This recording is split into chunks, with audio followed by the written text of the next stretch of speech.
आज के कार्यक्रम के कमेंट में अपना डेट ऑफ बर्थ, टाइम और प्लेस देना मत भूलिएगा। जन्म के समय को ऐसा लिखिएगा जहां AM PM का विशेषतया कंफ्यूजन ना हो। जन्म स्थान ऐसा लिखिएगा जो आसानी से मिल सके, और अगर कुंडली न ली जा सके तो कार्यक्रम तो अंतिम तक देखिएगा। और एक बात बताऊं, तो कल का भी कार्यक्रम अंतिम तक देख लीजिएगा। और दूसरी बात कि अगर ना चुनी जा सके कुंडली, याद जरूर दिला दीजिएगा कमेंट में कि मैं कितने दिनों से लिख रहा हूं। ये इस आधार पर ही मैं ज्यादा कुंडलियां लेता हूं।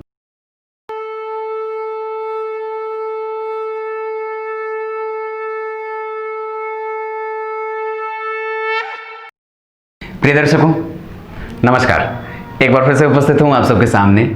आज शनिवार है और आज के कार्यक्रम में पिछले कुंडली के विश्लेषण के बाद लग्न, नवमांश और दशमांश के साथ आया हूं। मैं जो कैमरा इस्तेमाल करता हूं उसमें जो उसका माइक है वो थोड़ा ठीक नहीं है, या फिर ये कह सकते हैं कि वो उस कैमरे के साथ कंपेटिबल नहीं है। तो होता क्या है कि पीछे से एक साउंड आती है जो आप लोगों को इरिटेट करती है। कुछ लोगों ने कल लिखा भी था कार्यक्रम में। मैं बिल्कुल चाहता हूं कि इसे बदला जाए, लेकिन मैं जहां रहता हूं वहां पे अभी लॉकडाउन के कारण आ नहीं रहे हैं सामान, लोग ला नहीं रहे हैं, पहुंचा नहीं रहे हैं, अमेज़ॉन वाले या जो भी। इस वजह से मुझे दिक्कत हो रही है और तब तक इसी से काम चलाया जाए। कोई बात नहीं है, प्रेम रहेगा तो मुंह भी चलाता रहूँगा तो आप लोग देख ही लेंगे, उसमें क्या है। आइए, ये लग्न चार्ट और ये नवमांश, बीच में कार्यक्रम को रोक करके मैं दशमांश और भाग्य भाव को भी दिखाने का प्रयास करूंगा। वक्त की कमी ना हो ऐसा प्रयास करता हूं कि आपको दिखा सकूं, और नहीं तो फिर जिक्र जरूर कर दूंगा, ठीक है। ये लग्न चार्ट मैंने इसका कल अध्ययन किया था, इसीलिए तो मैं कार्यक्रम को 2 हिस्सों में करके लाता हूं, ताकि आप लोगों को एक दिन में जो बात शामिल कर ना पाऊँ उसको अगले दिन अच्छे तरीके से बता सकूँ। कल के कार्यक्रम में भी मैंने ये बात कही थी कि गुरु और चंद्रमा परिवर्तन कर रहे हैं, पर शायद लोगों ने नहीं सुना। और कई बार होता है कि मेरा कार्यक्रम चूंकि बड़ा होता है तो लोग पहले से ही देख करके चले जाते हैं, बीच का हिस्सा गायब हो जाता है, तो लोग कहते हैं कि पंडित जी आपने ये नहीं बताया, वो नहीं बताया। बताता सब हूँ, कुछ नहीं छोड़ता मैं, और सब बताने में ही भरोसा करता हूँ। गुरु चंद्रमा का परिवर्तन जब विश्लेषण कर रहा हूँ तो वो तो सामने से दिखेगा ना। तो ये बात है। यहाँ ये मिथुन लग्न की कुंडली बनी थी। कल मैंने मिथुन लग्न वालों के बारे में आपको बताया था, और उसकी स्थिति बुध 12वें गए थे, सूर्य भी 12वें गए थे। व्यक्ति को अपने आत्मविश्वास पे हमेशा ही ध्यान रखना चाहिए और सत्संगति का आचरण करना चाहिए। और गुरु जो है वो नीचत्व भंग कर रहे थे मंगल का। गुरु के साथ चंद्रमा का परिवर्तन, ये बहुत अच्छी बात है। चंद्रमा का नक्षत्र शनि ने, शनि का नक्षत्र चंद्रमा ने, ये नक्षत्र का परिवर्तन, ये बहुत अच्छी बात होती है। शनि का दशम स्थान को देखना, व्यक्ति नौकरी करता है, चाकरी करता है। अब इसी चीज़ को मैं सूर्य को यहाँ लेके आता हूँ। सूर्य यहाँ बनते हैं भाग्य भाव, 11वें भाव के अधिपति, और जा करके अपने भाव से आगे गए हैं। अपने भाव से जहाँ ग्रह को बैठना चाहिए वहाँ से अगर वो जस्ट आगे बैठता है तो इसे धन योग कह दिया जाता है। मतलब ग्रह अपने भाव का दूसरे भाव में गया। इसका मतलब है कि व्यक्ति की कुंडली में वो ग्रह धन लाने वाला या फिर लाभ देने की स्थिति में बन रहा है। परंतु अगर इंडिपेंडेंटली मैं यहाँ पे सूर्य को देख रहा हूं तो वो 12वें गए हैं, और शुक्र की राशि उनको बहुत ज़्यादा सूट नहीं करती है। इस वजह से व्यक्ति के आत्मविश्वास को वो सही तरीके से धरातल पे नहीं उच्चारण देते हैं, नहीं उतरने देते हैं। व्यक्ति अपनी वाणी का 100% इस्तेमाल कई बार नहीं कर पाता है, या कई बार जो होता है उसको अपनी वाणी से 100% लाभ नहीं मिल पाती है। हाँ, जब भी व्यक्ति की कुंडली में चंद्रमा की दशा गुजरेगी, गुरु की दशा, शुक्र की दशा, बुध की दशा, मंगल की दशा, बुध नहीं मंगल की दशा जब भी गुजरेगी, तब व्यक्ति अपनी वाणी का लाभ ले सकता है, अपने कुटुंबजनों का उसको लाभ होगा। ये बात देखने में आ रही है। दशाएं गुरु की बहुत अच्छी रहेंगी, शुक्र की भी दशा अच्छी रहने वाली है, शनि की दशा भी अच्छी रहेगी, रोग से मुक्ति देने का कारण बनेगी। लेकिन उस दौरान वो कई प्रकार के रोग उत्पन्न भी करेगी, पुरानी बीमारियां खत्म करेंगी और नई बीमारियों का जड़ खो देंगी। आयु की स्थिति बहुत अच्छी है। यहाँ पे अष्टम भाव के अधिपति होते हैं, आयु के कारक हैं, वो अपने भाव में बैठे हैं। स्वराशि के होकर के वक्री हो गए तो और बलवान ही हो जाते हैं। अब आपको सूर्य यहाँ पे चर्चा कर रहा था, ये ठीक है भाव के आधार पर, लेकिन 12वें जाना वो भाव कमजोर करेगा। सूर्य यहाँ पे बैठे, छठे को देखे, यहाँ पे वो बनते हैं किस चीज के कारक होते हैं वो? पिता के। यहां पे पिता का अधिपति अपने भाव से पंचमस्त गया है उच्च का। पैतृक संपत्ति का लाभ, पिता से लाभ, और पिता जो होंगे वो गुरुवत होंगे, धन देने वाले होंगे उनसे, और व्यक्ति का कुटुंब भरा पड़ा होता है। ये बात तो यहां से दिख रही है। अब इसी चीज को यहां समझते हैं तो शनि जो दशम भाव का अधिपति है वो जाकर के बैठा है 12वें भाव में। किसके साथ? जन्म कुंडली में बुध के साथ नीच का होकर के। व्यक्ति को कर्म क्षेत्र के लिए कभी कभी उत्तरार्ध में दूर जाना भी पड़ेगा, और कर्म को लेकर के कई बार जीवन में ऐसी परिस्थितियां भी आएंगी जीवन में जहां उसको अकेलेपन का एहसास होगा। जहां काम करते हैं वहां पे खुद को सुरक्षित रखने का प्रयास करिए, और सिर्फ काम ना करें, उनसे पैसे भी लिया करें। अपने भविष्य को सुरक्षित करने का दारोमदार आपको खुद से ही संभालना होगा श्रीमन, ये बात याद रखिए। क्योंकि दशम का अधिपति, भाग्य का अधिपति नीच का हो रहा है, बुध के साथ बैठा है। ये द्वितीय भाव सामान्य मारक भाव होता है उसके साथ, और इन दोनों की स्थिति, शनि 12वें भाव में कारकत्व को प्राप्त कर लेते हैं। 12वें भाव में शनि अगर नीच के हो रहे हों, मतलब कहीं ना कहीं व्यक्ति के नेत्रों में और व्यक्ति के दशम स्थान यानी कि पिता से संबंधों को कमजोर भी करेंगे, पिता के स्वास्थ्य को लाभ देने वाले, या एक समय ऐसी स्थिति आएगी जहां पे व्यक्ति एक स्थिति में जाने के बाद अपने पिता से थोड़ा दूर होता है, या पिता से लाभ थोड़ा कम मिलता है, क्योंकि मूलतः तो उस भाव का अधिपति नीच का ही बैठा है ना। और यहाँ पे अगर देखते हैं तो यहाँ अष्टम के अधिपति हैं, अष्टम का अधिपति होकर के अष्टम में बैठा, विपरीत राजयोग लगाया, यहाँ पे वो द्वितीय भाव के अधिपति के साथ उसकी युति बन रही है। शनि बुध दोनों मित्र होते हैं और हैं वो वक्री। 12वें भाव में बैठे होने के कारण व्यक्ति के मांसपेशियों का क्षय करते हैं, मांसपेशियों का दर्द देना। व्यक्ति अपनी वाणी का 100% इस्तेमाल यहाँ भी करते हुए नहीं देखा जा रहा है। यहाँ भी बुध भाव से वर्गोत्तम 12वें में, यहाँ भी वो 12वें भाव से वर्गोत्तम। बात समझ में आ रही है? ये चीजें हैं, मतलब कारकत्व में शनि ने जो नुकसान किया वो बुध ने भी नुकसान किया। सूर्य यहाँ पे आत्मविश्वास के कारक होते हैं, 12वें जा रहे थे, यहाँ पे शनि तीसरी दृष्टि से बुध को देख रहे हैं। यहां पे व्यक्ति के धन को कभी कभी कमजोर करने का काम करेंगे। व्यक्ति को जहां पे भी काम करता है, हो सकता है उसको पैसे ना मिलते हो समुचित, या सिर्फ उसका लाभ उठाया जाता हो, संभव है। अब आगे चंद्रमा। यहां चंद्रमा मीन के होकर के बैठे हैं, मतलब व्यक्ति का जो मन है वो भटकाव वाला है। मीन राशि के लोगों की सबसे बड़ी समस्या है, और ऐसे भी ये मिथुन लग्न के हैं तो यहां भी भटकाव जारी रहता है। व्यक्ति एक साथ कई लक्ष्यों को लेकर के चलता है, ये भी करूंगा, ये भी कर लूंगा, ये तो मुझसे हो ही जाएगा, और कोई भी ऐसा काम नहीं है जो व्यक्ति नहीं कर सकता है। मतलब राहु है ना, वो सब कुछ करा देते हैं, बहुमुखी है, वो पारछाई है, तो जैसी वस्तु देखेगा वैसी पारछाई बना लेगा। बस यही बात है। कहने का मतलब है कि व्यक्ति जहां बुध से प्रेरित है, व्यक्तित्व बहुत ज्यादा विकास नहीं ले पा रहा है। कारण क्योंकि अवयोग लगा है, और व्यक्तित्व को जो निर्माण की स्थिति होती है वो सूर्य ही देते हैं, और वो पराक्रम के अधिपति हुए। व्यक्ति जितना अपने काम को बनाने के लिए मेहनत करेगा वो उसका नुकसान होता है, क्योंकि लग्नेश के साथ वो पराक्रमेश भी व्यय में गए हैं, ये बात दिखती है। और दशम स्थान पे वैसे भी चंद्रमा की दृष्टि है, वहां शनि की दृष्टि है, वहां चंद्रमा बैठे हैं। तो कहीं ना कहीं व्यक्ति को जितना विशाल बनना चाहिए था, या व्यक्ति को जितना विशाल बनना चाहिए, या जितना मेहनत के बाद फल मिलना चाहिए, वो थोड़ा कम है। क्योंकि यहाँ का अधिपति द्वितीय भाव में गया है, नीच के मंगल के साथ और गुरु के साथ बैठा है, और वो गुरु इनकी कुंडली में दिखे सप्तम के अधिपति होते हैं। सामान्य कमजोर हुआ। अब यहाँ पे अगर चंद्रमा को देखता हूँ, एक चंद्रमा को विश्लेषण करने चला था, देखिए कितने सारे ग्रहों को मैंने उसमें जोड़ रखा है, ऐसे ही देखा जाता है। यहां पे चंद्रमा को देखिए, ये पराक्रम के अधिपति होते हैं, और बैठे कहां हैं जाकर के? अपनी राशि से 1 2 3 शुक्र और चंद्रमा। दाम्पत्य बेहतर है, दाम्पत्य में कहीं से परेशानी नहीं होनी चाहिए, क्योंकि नौमांस बड़ा बेहतर बन रहा है। वृषभ लग्न की कुंडली बनी, लग्न के अधिपति बने शुक्र, वो जाकर के अपने से पंचम भाव में बैठे, नीच के हुए हैं।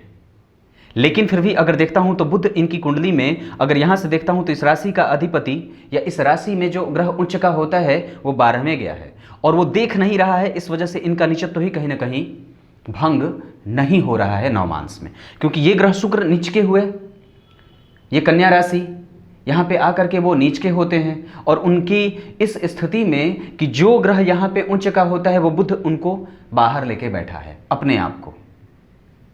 राशि का अधिपति भी और जो ग्रह उच्च का होता है वहाँ पे, यानी कि शुक्र की नीचत्व के भंग होने की स्थिति यहाँ पे नहीं है, परंतु फिर भी ये अच्छा ही फल करेगा क्योंकि केंद्र का अधिपति है और त्रिकोण में बैठा है और चंद्रमा के साथ बैठा है जो कि पराक्रमेश होते हैं, जहाँ सूर्य खुद बैठे हैं सुख भाव के अधिपति होकर के।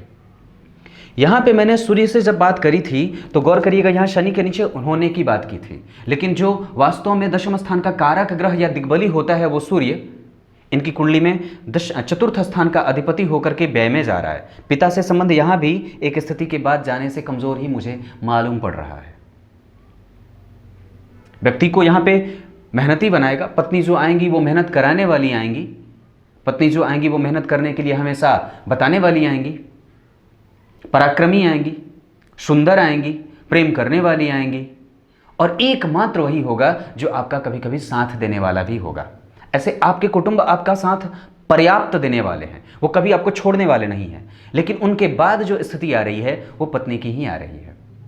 अब आगे ये बात चंद्रमा की रही। मंगल, यहां बैठे मंगल कहाँ, नीच के होकर के, जिनका नीचत्व भंग किए थे गुरु, दशम स्थान के अधिपति और सप्तम स्थान के अधिपति हुए, एक शुभ ग्रह वहां बैठा और चंद्रमा और गुरु का संबंध भी गजकेसरी का बन रहा है। यहां पे अगर मंगल को देखता हूं तो यहां मंगल छठे भाव में बैठे हैं, कहां के अधिपति होकर के, सप्तम के अधिपति। यहां पे राहु और गुरु बैठे हैं। अब जरा गौर करिएगा कि यहां पे व्यक्ति के जीवन में प्रेम की स्थिति तो बहुत अच्छी होने वाली है, वो कहीं से कमजोर नहीं है, क्योंकि शुक्र यहां नीच के हालांकि हो रहे हैं फिर भी थोड़ा प्रभाव तो करेंगे कमजोरी का। व्यक्ति जो होगा वो एक पत्नी के, या पत्नी जो होंगी वो एक पति के पीछे ही अपना दिमाग लगाने वाली होती है। व्यक्ति की पत्नी कभी भी चार तरफ और चारों तरफ और चौराहे पे देखने वाली नहीं है, वो हर बार अपने ही पति को देखेगी और किसी दूसरे के प्रति उसका आकर्षण का भाव नहीं रहेगा। उसके बाद यहां राहु और गुरु हैं, हो सकता है थोड़ी पूजा पाठ में उनके मन की स्थिति कम लगे, हो सकता है वो भौतिकवादी ज्यादा हों, विद्वान होंगी, पढ़ी लिखी होंगी, समझदार भी होंगी, इसमें भी कोई संशय नहीं है, क्योंकि यहां मकर राशि का बनना, यहां के अधिपति शनि नीच के हो रहे हैं। इस वजह से व्यक्ति प्रैक्टिकल ज्यादा होगा, व्यक्ति की पत्नी प्रैक्टिकल लाइफ को ज्यादा जीने वाली होंगी। हो सकता है पूजा पाठ करने में, गुरु राहु है ना, कई बार वो मन को भ्रमित करता है, दूसरों के प्रति नहीं, पूजा पाठ में हो सकता है मंत्र जब पूजा पाठ और धार्मिक क्रियाओं में थोड़ा मन कम लगे, ये संभव है, क्योंकि यहाँ वृश्चिक की राशि बन रही है, मूलतः ये 8वें नंबर की राशि है और आ गई है दशम में, सप्तम में, इस वजह से। और यहाँ पे मंगल अगर देखता हूँ तो मंगल यहाँ छठे भाव में बैठे हैं सप्तम के अधिपति होकर के, यानी कि कहने का मतलब है कि व्यक्ति की कुंडली में जो पत्नी का स्वास्थ्य होगा वो फिर भी थोड़ा कमजोर होगा, क्योंकि गुरु राहु यहाँ पे, केतु का प्रभाव व्यक्ति के स्वास्थ्य को और व्यक्ति की पत्नी के स्वास्थ्य को कमजोर करने वाला होता है। यहाँ का अधिपति छठे गया है, अपने भाव का व्यय कर रहा है। इस वजह से जब भी व्यक्ति की कुंडली में मंगल की दशा आएगी, राहु की दशा आएगी या फिर गुरु की दशा आएगी तो थोड़ी थोड़ी परेशानी देंगे। हालांकि गुरु जब भी दशा में आएंगे, अंतरदशा प्रत्यंतर में, वो उसको फ्लरिश करने का काम करेंगे, लेकिन मूलतः वो अपने प्रभावों को उतना ज़्यादा तीव्र नहीं कर पाएंगे जितना करना चाहिए, क्योंकि वो यहाँ पे अष्टमेश होते हैं। बात समझ में आ रही है? ये मंगल की बात थी। बुध 12वें लग्न का अधिपति सूर्य के साथ बैठा है और यहाँ पे आकर के देखता हूँ तो वो द्वितीय भाव का अधिपति बना। यहाँ भी वो द्वितीय भाव का अधिपति बन के 12वें बैठा है, वर्गोत्तम है। इस वजह से व्यक्ति कई बार अंतर्मुखी भी होगा और कई बार एक्सप्लेन बहुत ज़्यादा। अब होता क्या है बताता हूँ। व्यक्ति सामने वाले से कभी भी ये अपेक्षा नहीं रखता है कि वो एक्सप्लेन करे, अपने आप को विस्तार नहीं देना चाहता है, लेकिन खुद विस्तार खूब करता है, खुद किसी बात को बहुत जल्दी बहुत ज़्यादा एक्सप्लेन करता है, बताता है और वाणी का क्षय कर बैठता है। ये क्षय भाव है ना, नुकसान तो किसका? आत्मविश्वास का, आत्मा का। आत्मा की अपवित्रता की स्थिति बढ़ सकती है। अगर व्यक्ति अपने आसपास के लोगों को सही तरीके से पहचान नहीं पाएगा तो निश्चित रूप से उसके साथ धोखा भी संभव है, क्योंकि यहाँ का अधिपति होता है बुध, वो 12वें गया है। तो ये स्थिति, और बैठा किसके साथ है? सूर्य के साथ, जो कि कहाँ के अधिपति होते हैं? जन्म कुंडली के त्रिक भाव के अधिपति के साथ। इस वजह से ये बात बनती है। बात समझ में आ रही होगी। यहाँ पे बुध को देखिए, यहाँ भी 12वें नीच के शनि के साथ बैठे हैं। इस वजह से वाणी का लाभ कम, व्यक्ति कम बोलेगा, अपनी वाणी का 100% इस्तेमाल नहीं कर पाता है और कई बार चीज़ें जानते हुए भी वो उसका उत्तर जानता है परंतु फिर भी टाइम पे वो गच्चा दे जाता है और लाभ उसके हाथ से यूं निकल जाता है। बात समझ में आ रही है? यहां भी बुध की दृष्टि थी, बुध और मंगल देख रहे हैं। वाणी में उग्रता मत लाइएगा, शनि मंगल का प्रभाव है, अपने स्वास्थ्य का ध्यान रखने की आवश्यकता है। रक्तदान वगैरह कभी कभी कर दिया करिएगा, 6 महीने पे एक बार रक्त का जांच। और रक्त के विशेषतया रक्त से संबंधित जब चीजें कमजोर होती हैं तो व्यक्ति के चमड़े से संबंधित बीमारियां भी होती हैं। रविवार का व्रत भी कर सकते हैं आप, उसकी भी स्थिति बन रही है। रविवार के दिन नमक न खाया करें, अगर हो सके तो रात्रि में मीठा भोजन किया करें, ये बात भी बनती है। अब गुरु की बात करता हूं। यहां गुरु आपकी कुंडली में बनते हैं सप्तम भाव के अधिपति, अपने भाव से अष्टमस्त गए हैं लेकिन उच्च के गए हैं, नीचता भंग कर रहे हैं मंगल का। शुक्र के साथ बैठे हैं जो कि अधिपति होता है व्यय का। तो अब जरा गौर करिए, तो यहां पे सप्तम भाव के अधिपति व्यय भाव के अधिपति के साथ दोनों एक साथ बैठे हैं द्वितीय भाव में, और एक ग्रह वहां पे नीच का बैठा है, मंगल पापी ग्रह होता है, पापी भाव का अधिपति। मतलब दाम्पत्य को यहां पे मैंने बात कही थी कि मिलाने वाली बात वो सिद्ध होती देखी जा रही है। क्यों? क्योंकि इस भाव का अधिपति किसके साथ बैठा? 12वें भाव के अधिपति के साथ, और मंगल जो कि पापक ग्रह है, पापक भाव का अधिपति है कुंडली में, और यहां का अधिपति मूलतः अपने भाव से अष्टमस्त भी तो गया है और यहां राहु बैठा है। इस वजह से दाम्पत्य को फ्लरिश करने के लिए प्रेम तो रहेंगे, क्योंकि नवमांश में वो प्रेम की स्थिति देखी जा रही है। शुक्र चंद्रमा एक साथ बैठे हैं, दिव्य प्रेम करता, काम कला का माहिर और प्रवीण होने वाला होता है व्यक्ति। ये बात है। अब यहां पे बुध की बात कर रहा था, गुरु की बात कर रहा था। गुरु यहां बैठे और ये स्थिति यहां पे ठीक है। ऋण वगैरह से जब भी गुरु आएंगे तो बचाने का काम कर लेंगे। ऋण वगैरह से व्यक्ति जब भी आएगा और निकलेगा तो निकल जाएगा, अपने ज्ञान की बदौलत अपने शत्रुओं को पराजित करेगा और व्यक्ति ज्ञान से युक्त ही होगा, अपने ज्ञान को सही तरीके से समझने वाला और उसको पारखी नजरों से पहचानने वाला होता है, ज्ञान का लाभ लेने वाला होता है। शुक्र की बात करता हूं। शुक्र जन्म कुंडली में बनते हैं व्यय भाव के अधिपति, जाकर के बैठे द्वितीय भाव में। ये ठीक है, व्यक्ति अपने घर और आसपास के लोगों के साथ जुड़ करके काम करता है, कुटुंब का भरा पड़ा होता है, बड़ा कुटुंब होता है, परिवार बड़ा होता है। और शुक्र यहां पे अगर देखता हूं तो बनते हैं लग्न के अधिपति, जाकर के बैठे हैं पंचम भाव में, नीच के होकर के बैठे हैं चंद्रमा के साथ, जो कि होता है कहां का अधिपति? त्रिक भाव का अधिपति है। मेहनत थोड़ा करना होगा। शुक्र की बात यहां तक रही। उसके बाद शनि की बात करता हूं। यहां पे शनि बनते हैं अष्टम और नवम के अधिपति। चूंकि वो नवम भाव के अधिपति होने के साथ साथ अष्टमेश भी होते हैं, नवम के अधिपति होने के साथ साथ शुभ कुंभ राशि, और अष्टम में भी उनकी राशि बनी। तो अष्टम और नवम दोनों के अधिपति होने के कारण जब भी वो दशा में आएंगे तो मूलतः ग्रह जो सबसे पहले गिनने पे लगने से आता है वो वहां का फल पहले करता है, लेकिन ज्यादा मजबूती से वो अपने मूल त्रिकोण राशि का फल पहले करता है। मतलब ज्यादा अच्छे तरीके से उस भाव का वो फल ज्यादा करता है। तो यहां पे शनि मूलतः वो अष्टम के भी फल करेंगे, आयु की वृद्धि भी देने वाले हैं वो स्वभाव से, परंतु चूंकि वो भाग्य भाव के अधिपति होकर के अष्टम में जा रहे हैं लेकिन अपनी राशि के जा रहे हैं, इस वजह से वो उनको दोष भी लगेगा अष्टमेश का। सूर्य और चंद्रमा के अतिरिक्त बाकी के जितने ग्रह होते हैं, अगर वो अष्टम भाव के अधिपति होते हैं उनको अष्टमेश का दोष लगता है, अष्टम भाव के अधिपति होने का दोष लग जाता है। तो यहां पे जब भी व्यक्ति की कुंडली में शनि आएंगे तो मूलतः वो यहां का फल करेंगे, लेकिन व्यक्ति को पता नहीं चलेगा। फल वो एकादश में, नवम भाव में जब आएंगे मूल त्रिकोण राशि का, तब वो अच्छा देंगे। ये बात समझ में आने वाली है। अब उसके बाद शनि को यहां देखिए, यहां नीच के बैठे होते हैं वो नवम और दशम के अधिपति। यहां वो अष्टम और नवम के थे, यहां वो दशम और नवम के हो गए। अब वहां के अधिपति होकर के मूलतः नवमांश कुंडली में दशम का अधिपति जो है वो नीच का हो रहा है, त्रिक भाव के अधिपति, त्रिक भाव नहीं दूसरे भाव के अधिपति के साथ बैठा है। वाणी को कमजोर करने वाली बात तो होगी ही, लेकिन यहाँ पे व्यक्ति को अपने जन्म स्थान से अगर थोड़ा दूर भी जाना पड़े तो जा सकता है, क्योंकि राहु का प्रभाव यहाँ भी लग्न में है, यहाँ भी लग्न में है। राहु केतु दोनों वर्गोत्तम है। किसी ने पूछा था कुछ दिन पहले कार्यक्रम में कि क्या राहु केतु भी वर्गोत्तम होते हैं क्या? बिल्कुल हो सकते हैं, क्यों नहीं हो सकते, होते ही सामने है। यहां भी राहु सप्तम में, यहां भी राहु सप्तम, बिल्कुल होते हैं। तो ये बात बनती है, ये शनि की बात थी। यहां पे शनि व्यक्ति के मस्तिष्क, मन और मन के न लगने की शिकायत पैदा करेंगे और काम में कभी कभी अरुचि भी बढ़ाते हैं। ये बात भी दिखती है, क्योंकि अष्टमेश होने का प्रभाव तो उनका होगा ना। अष्टमेश क्या करता है? व्यक्ति के काम को नुकसान में रखता है, किसी न किसी तरीके से व्यक्ति के जीवन में ऑब्स्टिकल लाता है, परेशानियां लाता है और व्यक्ति को अपने आप से ही दूर कर बैठता है। व्यक्ति की कुंडली में शनि का प्रभाव जब भी दशम स्थान से होता है, व्यक्ति किसी दूसरे के अंडर में रह करके काम करने वाला होता है, प्रतिनिधित्व भी करता है, वो जहां होता है वो कुर्सी का मालिक होता है, ऐसा नहीं है।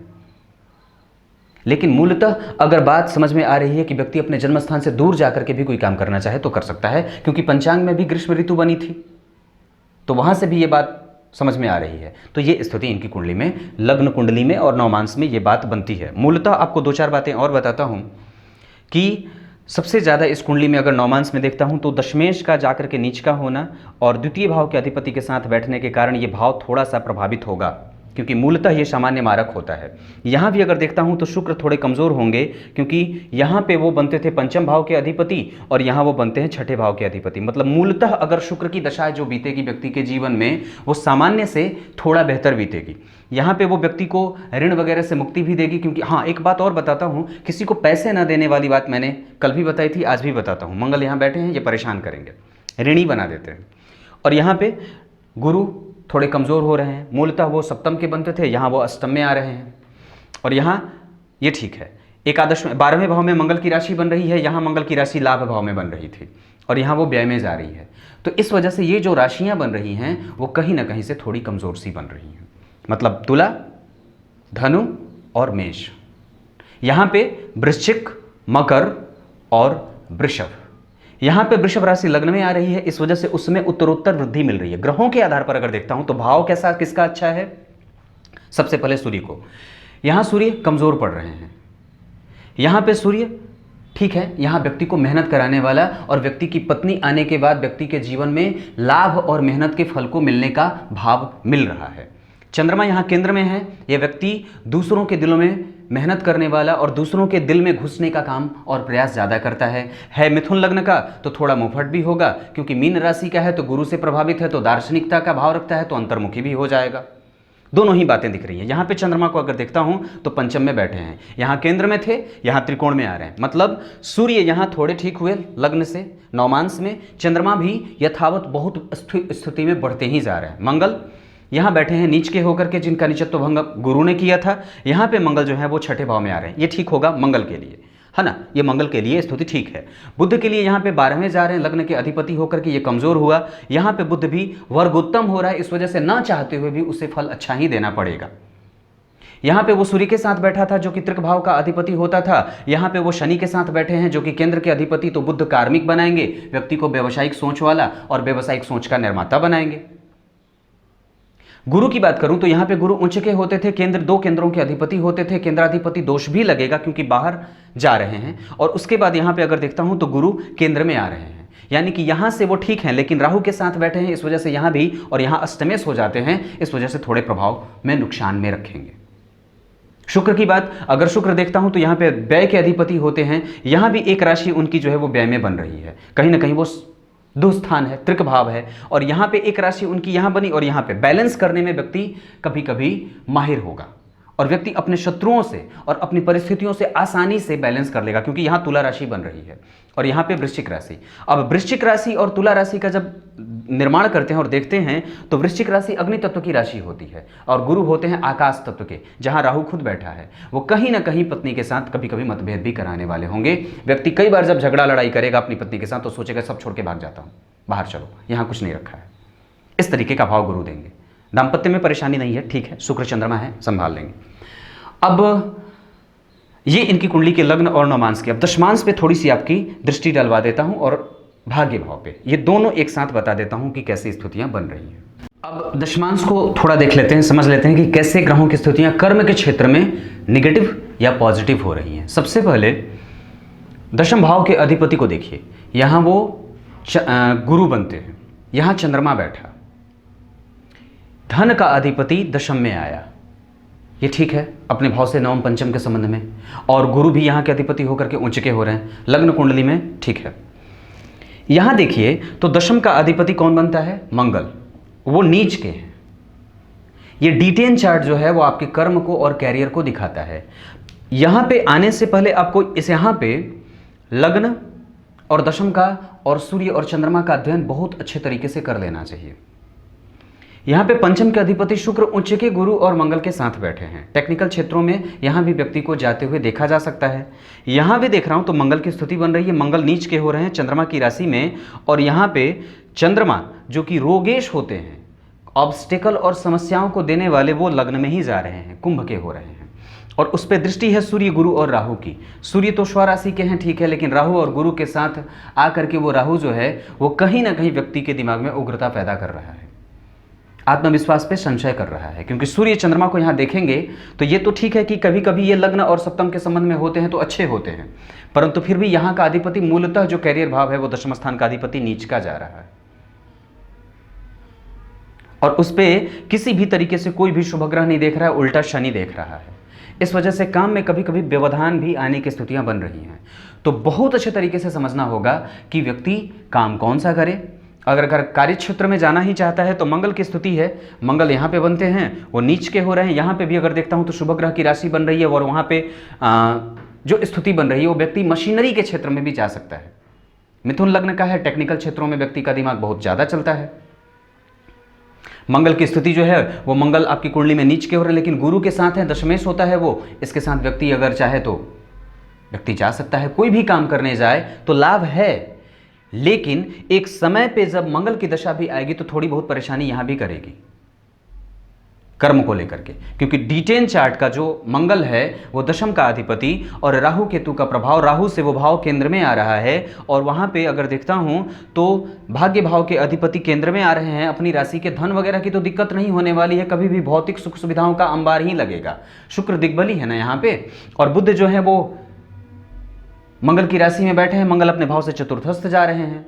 सातवीं दृष्टि से शनि और मंगल का एक दूसरे को देखना ये व्यक्ति के जीवन में कई क्षेत्रों को खोलने वाला भी होता है, क्योंकि मूलतः ये लाभ का अधिपति है, सप्तम में आया है राहु और सूर्य के साथ, जहां पे कि राहु दोनों को प्रभावित करेगा। इस वजह से गौर करने वाली बात है कि व्यक्ति जिस भी क्षेत्र में जा रहा है काम करने, उसमें अपने भविष्य को अच्छे तरीके से तलाश ले कि क्या इस क्षेत्र में मेरा भविष्य सुरक्षित है। अगर वो सुरक्षित रहो तो वहां से निकलने की आवश्यकता भी पड़ेगी। कुछ इसी तरीके से आज के कार्यक्रम का समापन करते हैं।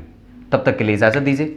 कल एक बार फिर से उपस्थित होंगे आप सबके सामने ज्योतिषीय कार्यक्रम के साथ, रविवार के कार्यक्रम के साथ। आप लोग आज के कार्यक्रम के कमेंट में अपना डेट ऑफ बर्थ वगैरह जरूर दे दीजिएगा, और जिनकी कुंडलियां अगर नहीं लूंगा या नहीं चुन ली जाती हैं या नहीं चुनी जाएंगी तो वह हताश, निराश और उदास होने की कोई आवश्यकता नहीं है। ना तो मैं भगवान हूं और ना मेरी कुंडली अकेले देख लेने से आपका कुछ होने वाला है। ईश्वर करें आपका कुछ हो जाए, लेकिन घबराने की बात नहीं होनी चाहिए। तब तक के लिए इजाजत दीजिए। कल एक बार फिर से उपस्थित होंगे। तब तक के लिए बहुत बहुत नमस्कार।